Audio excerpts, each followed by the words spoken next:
स्वागत है आपका द ग्रामर एज में। आज की वीडियो में हम द थर्ड लेवल के इंपॉर्टेंट क्वेश्चंस पर चर्चा करेंगे। पहले हम इस कहानी का एक समरी जान लेते हैं ताकि जो स्टूडेंट्स पहले का वीडियो नहीं देख पाए हैं वे भी इस वीडियो को आसानी से समझ सकें। द थर्ड लेवल जैक फिनिक की एक काल्पनिक कहानी है जिसमें मुख्य पात्र चार्ली न्यूयॉर्क सिटी के ग्रैंड सेंट्रल स्टेशन पर रहस्यमय तरीके से थर्ड लेवल पर पहुंच जाता है जो उसे 1894 के समय में ले जाता है।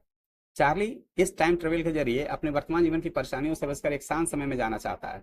कहानी वास्तविकता और कल्पना की धुंधली सीमाओं को छूती है। क्या थर्ड लेवल वास्तव में था या यह सिर्फ चार्ली की कल्पना थी? यदि आप पूरी कहानी को विस्तार से समझना चाहते हैं तो पिछले वीडियो का लिंक आपको इस वीडियो के डिस्क्रिप्शन में मिल जाएगा। अब चलते हैं क्वेश्चन आंसर की ओर। The third level question and answer. Question number 1, what does the third level refer to? तीसरे स्तर का थर्ड लेवल का क्या तात्पर्य है? थर्ड लेवल क्या रिफर करता है? द थर्ड लेवल आंसर है the third level refers to a hidden floor. यह एक हिडन फ्लोर को रिफर करता है एट ग्रैंड सेंट्रल स्टेशन। इसका तात्पर्य एक ग्रैंड सेंट्रल स्टेशन के हिडन फ्लोर से है।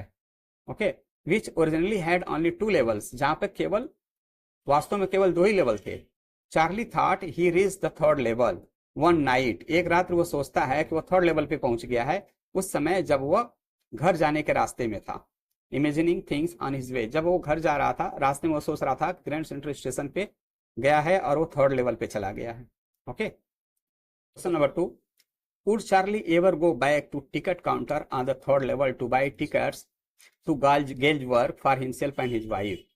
क्या चार्ली कभी अपने और अपनी पत्नी के लिए गेज वर्क का टिकट खरीदने के लिए द थर्ड लेवल पर यानी थर्ड लेवल पे स्थित टिकट काउंटर पर जाएगा? आंसर है चार्ली ने कोशिश किया to find the third level. दोबारा उसने थर्ड लेवल को पाने की कोशिश किया again to buy tickets for the Galesburg for himself and his wife. He wanted to return to the past. वो क्यों टिकट खरीदना चाहता था? क्योंकि वो पास्ट में वापस लौटना चाहता था। बिफोर, कब, कितने पीछे जाना चाहता था? बिफोर 2 वर्ल्ड वार्स, 2 विश्व युद्ध से पहले जाना चाहता था। दैट चेंज एवरीथिंग, जिन युद्धों ने सब कुछ बदल के रख दिया था, जिसने पूरे समाज में तनाव फैला दिया था, सब लोग फियर में जी रहे थे, उस समय से वो पीछे लौटना चाहता था। ओके, इसलिए वो गेज वर्ग में फिर से वापस जाना चाहता था उसी थर्ड लेवल पे। ओके, क्वेश्चन नंबर 3 देखते हैं। क्वेश्चन नंबर 3 है, डू यू थिंक, क्या आप सोचते हैं, that the third level was a medium of escape, कि थर्ड लेवल एस्केप का एक मीडियम है, बचने का एक तरीका है फॉर चार्ली के लिए, और ऐसा है तो क्यों? आंसर यस, हाँ ऐसा है। The third level of the grand Central station was a medium of escape for Charlie के लिए थर्ड लेवल एस्केप का एक मीडियम था। देखिए क्वेश्चन जो है ना, आंसर जो है क्वेश्चन से ही फ्रेम किया गया, इस पर ध्यान दीजिएगा। The modern world offers a lot of challenges, क्योंकि आधुनिक दुनिया में बहुत सारे चैलेंजेस हैं। Today's world has a lot of stress, आज का जो दुनिया है इसमें स्ट्रेस बहुत ज्यादा है, and problems, so people sometimes, इसीलिए लोग कभी कभी इमेजिन कल्पना करते हैं थिंग्स टू फील बेटर, अच्छी चीजों की, ताकि वे लोग अच्छा महसूस कर सकें। Charlie didn't do this on purpose, Charlie इसको उद्देश्य से नहीं कर रहा था, सोच समझ कर नहीं कर रहा था, but it was his way to escaping the reality of the modern world. वह मॉडर्न वर्ल्ड से बचने का उसका यह एक तरीका था कि वो कल्पनाओं में थर्ड लेवल पे चला जाया करता था। देखिए यहाँ पे थर्ड लेवल पे जा रहा है। ओके, क्वेश्चन नंबर 4 देखते हैं। What do you infer from Sam's letter to Charlie?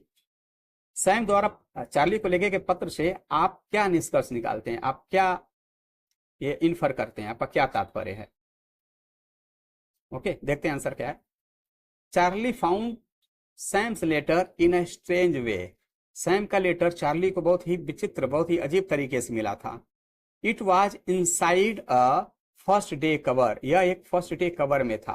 Okay, first day cover में जनरली क्या रखा जाता था? ब्लैंक पेपर रखा जाता था, लेकिन वहां पे ब्लैंक पेपर की जगह एक क्या रखा हुआ था? एक लेटर था। But instead of being empty, लेकिन एम्प्टी होने की बजाय लाइक यूजुअल हमेशा की तरह, इट हैड अ लेटर, इसमें एक लेटर था फ्रॉम जुलाई 1894, 18 जुलाई 1894 इस पे डेट लिखा हुआ था।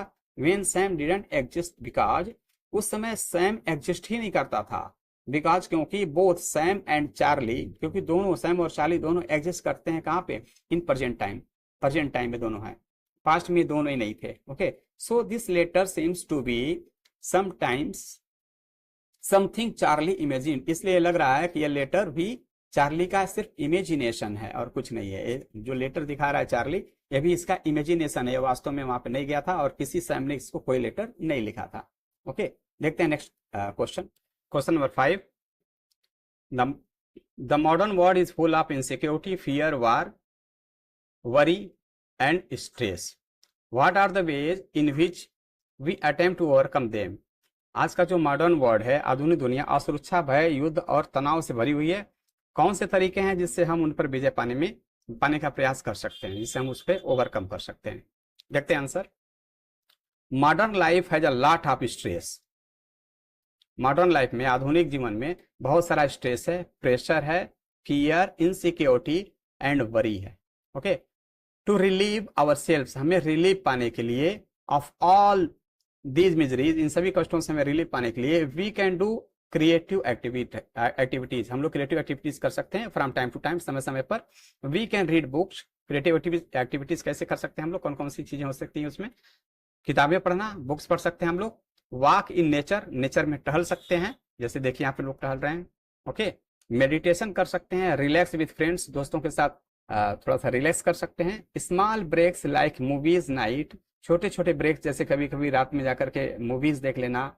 और वीकेंड ट्रिप या वीकेंड पे ट्रिप पे चले जाना, can help us escape the daily routine, हम लोग रोज के रूटीन से, स्ट्रेस से बच सकते हैं। एंड फील रिफ्रेश्ड, और रिफ्रेश फील कर सकते हैं। ओके, देखते हैं क्वेश्चन नंबर 6। क्वेश्चन नंबर 6 है, do you see intersection time and space in the story. क्या आप स्टोरी में इंटरसेक्शन देखते हैं टाइम और स्पेस के दरमियान, बीच में। इंटरसेक्शन का मतलब अंतर विरोध, टाइम और स्पेस के बीच में कोई अंतर विरोध दिखाई देता है। आंसर है यस, हाँ, बहुत सारे अंतर विरोध दिखाई देता है। Okay, there are lot of instances, बहुत सारे इंस्टेंसेस है, बहुत सारे एग्जांपल्स है, बहुत सारे उदाहरण हैं, दैट टेल अस, जो हमें बताते हैं अबाउट द इंटरसेक्शन, अंतर विरोध के बारे में से हमको पता चलता है, किसके किसके बीच में, time and space. Okay, in the story, इस कहानी में। देखते हैं कौन कौन से अंतर विरोध है। द फर्स्ट 2 लेवल्स, अब देखो यहाँ पे बताएगा, जो 2 लेवल की बात हो रही है, जो शुरू के 2 लेवल से ग्रैंड सेंट्रल स्टेशन पे आर प्रेजेंट है, वे तो प्रेजेंट हैं, वे तो मौजूद हैं। But the third level seems to be from the 1890s, लेकिन जो थर्ड लेवल है ना, 1890 में मौजूद है, वो इस समय वर्तमान में नहीं है, मॉडर्न वर्ल्ड में नहीं है। चार्ली ट्राइज, चार्ली कोशिश करता है to buy tickets for Galesburg in 1894, और वो चार्ली जो है 1894 में जाकर के टिकट खरीदना चाहता है। ओके, पास्ट में जाकर के टिकट खरीदना चाहता है। Even though he and his wife, यद्यपि वो और उसकी पत्नी live in the present time में रहते हैं। द ओल्ड फैशन्ड, और दूसरा क्या इंस्टेंस है, द ओल्ड फैशन आर्किटेक्चर, पुराने समय का जो आर्किटेक्चर है, घरों की बनावट, ऑफ द थर्ड लेवल की, आल्सो कंट्रास्ट, ये भी विरोध बताती हैं, ये भी इंटरसेक्शंस के बारे में बताती हैं। Okay, with the modern design, ये मॉडर्न डिजाइन से इंटरसेक्ट करती हैं, ये अंतर विरोध बताती हैं, ये डिफरेंट है, भिन्न है। ओके, पहले 2 लेवल से। The letter dated, the letter का जो डेट है 18 जुलाई 1982, दैट चार्ली फाउंड, जो चार्ली को मिला था, सो इससे भी पता चलता है time and space overlap, time और स्पेस ओवरलैप करते हैं। Okay, as both the sender Sam and the receiver Charlie live in the present world, क्योंकि दोनों ही, जिसने पत्र को भेजा था और जिसको पत्र मिला था, यानी सैम और चार्ली, दोनों ही आधुनिक समय में रहते हैं, इसलिए ये, इससे भी ये पता चलता है कि ये दोनों में अंतर विरोध है, टाइम और स्पेस में विरोध है, अंतर विरोध है। ओके, यहाँ पे देखिए लेटर दिखा रहा है, ये कल्पनाओं का लेटर है और इसका थर्ड लेवल की कल्पना है। ओके, इस फिगर में। ओके, देखते हैं question number 7। Apparent illogicality sometimes turns out to be a futuristic projection, discuss. स्पष्टता, अतार्किकता कभी कभी भविष्य की कल्पना बन जाती है, जो अतार्किक है, जो इलॉजिकल है, वो भी कभी कभी फ्यूचर के लिए प्रोजेक्शन बन जाती है, भविष्य की कल्पना बन जाती है। आंसर देखते हैं। Many ideas that seem impossible, बहुत सारे आइडियाज, बहुत सारे विचार जो इम्पॉसिबल लगते हैं, असंभव लगते हैं इन द पास्ट में, turn out to be true in to future, और वे फ्यूचर में जाकर के सत्य साबित होते हैं। जो पास्ट में इम्पॉसिबल लगते थे, वे आइडियाज, वे विचार फ्यूचर में जाकर के सत्य साबित हो जाते हैं। People didn't believe Thomas Alva Edison, लोग थॉमस एल्वा एडिसन को जब उसने कहा था कि वो बल्ब बनाएगा, could not create light bulb, लोग विश्वास करते कि ये लाइट बल्ब नहीं बना सकता, बट ही डिड, लेकिन उन्होंने ऐसा किया। समटाइम्स व्हाट सीम्स अनरियलिस्टिक, जो अनरियलिस्टिक लगता है, जो अनरियल लगता है, today can become an important part of future, या आज फ्यूचर के लिए इंपॉर्टेंट पार्ट बन जाता है, महत्वपूर्ण पार्ट बन जाता है। ओके, देखते हैं क्वेश्चन नंबर 8, और ये आज का अंतिम क्वेश्चन भी है। Philately helps keep the past alive, philately जिसे स्टेप कलेक्टिव भी कहते हैं, यह हमें पास्ट को जीवित रखने में मदद करता है। ओके, पास्ट को जीवित रखना मतलब पास्ट को याद रखने में मदद करता है। डिस्कस अदर वेज, और कौन से रास्ते हो सकते हैं उस पर डिस्कस करिए। विच दिस इज डन, जिसके द्वारा हम ऐसा कर सकते हैं, पास्ट को हम याद रख सकते हैं, ऐसे कौन कौन से तरीके हो सकते हैं टिकट कलेक्टिंग को छोड़ करके। व्हाट डू यू थिंक, आप क्या सोचते हैं आप, द ह्यूमन टेंडेंसी, आप ह्यूमन टेंडेंसी के बारे में क्या सोचते हैं, to constantly move between the past, the present and the future, जो मानव की जो टेंडेंसी है पास्ट और प्रेजेंट और फ्यूचर में हमेशा वो गति करते रहता है, उसके बारे में आपका क्या कहना है।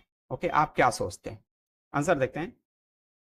Philately or stamp collecting, philately जिसको स्टैम्प कलेक्टिंग कहते हैं, helps keep the past alive, यह जो है ना पास्ट को जीवित रखने में मदद करता है। By letting us remember and appreciate history, यह हमें हिस्ट्री को याद रखने में और उसे अप्रिशिएट करने में मदद करता है। We can also do this by saving old letters, हम लोग यह काम पुराने पत्रों को इकट्ठा करके भी कर सकते हैं, इंपॉर्टेंट डॉक्यूमेंट्स को इकट्ठा करके कर सकते हैं। And things from the past, और पास्ट की चीजों को भी इकट्ठा करके कर सकते हैं। That are no longer use, जो आप यूज में नहीं आता। And keeping photos, videos and written memories, और फोटो, वीडियो और रिटन मेमोरीज को रख करके भी ऐसा कर सकते हैं, सेव करके भी ऐसा कर सकते हैं। Our past experiences save, our past experiences save who we are, past experiences ही हमें हम कौन है इसको सेव प्रदान करती है। Okay, and by staying connected, और हमें कनेक्ट रखती है टू देम, उनसे। Okay, we understand our roots, जिससे हम अपने रूट्स को समझ पाते हैं अच्छी तरीके से, better, and can face the present, और प्रेजेंट को अच्छे से फेस कर सकते हैं, एंड द फ्यूचर, फ्यूचर की को भी विथ मोर स्ट्रेंथ, अच्छे शक्ति के साथ और स्ट्रेंथ के साथ। लुकिंग अहेड, अब ये तो अभी तक पास्ट की बात, देखो लुकिंग अहेड और फ्यूचर में देखना, आगे देखना, टू द फ्यूचर, फ्यूचर की तरफ, इज जस्ट एज इंपॉर्टेंट, ये भी उतना ही इंपॉर्टेंट है, बिकॉज क्योंकि it help us to see result of what we are doing, क्योंकि हमें जो काम हम लोग कर रहे हैं उसका रिजल्ट देखने में मदद करती है। Okay, if we don't like what we imagine, अगर हम लोग जो कल्पना कर रहे हैं उसको पसंद ना करें फॉर द फ्यूचर, फ्यूचर के लिए, we can change our actions, तो हम लोग अपने एक्शन को आज चेंज कर देंगे, to make it a better future, अच्छे फ्यूचर के लिए। अगर हम लोग कुछ गलत कर रहे हैं तो फ्यूचर को सोच करके हम लोग अपने एक्शंस को चेंज कर देंगे और इस तरह से अच्छा फ्यूचर हमें मिलेगा। ओके, तो ये थे द थर्ड लेवल के मुख्य प्रश्न और उनके उत्तर। आशा है आपको यह वीडियो उपयोगी लगा होगा। यदि आपको स्टोरी वाली वीडियो नहीं देखी है तो डिस्क्रिप्शन में दिए गए लिंक से वो वीडियो देख सकते हैं। अगले वीडियो में हम और भी महत्वपूर्ण विषय पर चर्चा करेंगे, तो जुड़े रहिए द ग्रामर एस से। Thank you.